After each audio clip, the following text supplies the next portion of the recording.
मिरजेत भाजपकडून आंतरराष्ट्रीय योग दिनानिमित्त योग साधना शिबिर। भारतीय जनता पार्टी मिरज विधानसभा क्षेत्राच्या वतीने आंतरराष्ट्रीय योग दिन उत्साहपूर्ण वातावरणात साजरा करण्यात आला। मिरज येथील अपंग पुनर्वसन संस्था येथे आयोजित करण्यात आलेल्या योग साधना शिबिराला भाजपचे पदाधिकारी, नगरसेवक, स्थानिक नेते आणि कार्यकर्त्यांची मोठ्या संख्येने उपस्थिती होती।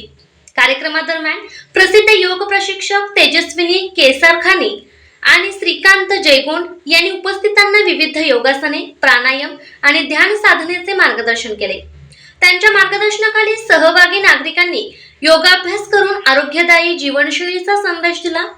सर्वसामान्य नागरिकांमध्ये आरोग्याविषयी जागरूकता निर्माण व्हावी, तसेच योगासने दैनंदिन जीवनाचा अविभाज्य भाग बनवी या उद्देशाने या शिबिराचे आयोजन करण्यात आले होते। अपंग पुनर्वसन संस्थेच्या आवारात पार पडलेल्या या उपक्रमाचे नागरिकांनी स्वागत केले।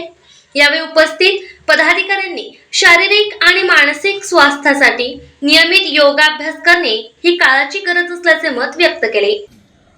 आज 21 जून आंतरराष्ट्रीय योग दिन आणि या दिनाचं औचित्य साधून मिरज विधानसभा क्षेत्र भारतीय जनता पार्टीच्या वतीनं माननीय आमदार सुरेश भाऊ खाडे यांच्या मार्गदर्शनाखाली आज योगासनचा वर्ग पार पडलेला आहे। यामध्ये भारतीय जनता पार्टीचे सर्व नगरसेवक, पदाधिकारी, पक्षाचे पदाधिकारी यांनी सहभाग नोंदवला। यामध्ये तेजस्विनी केसरखानी आणि श्रीकांत जयगोंड यांनी या प्रात्यक्षिकेचं मार्गदर्शन केलं आणि या मार्गदर्शन शिबिरामध्ये बऱ्याच पदाधिकारी, महिला असतील, पुरुष वर्ग असेल, या सर्वांनी सहभाग घेतला।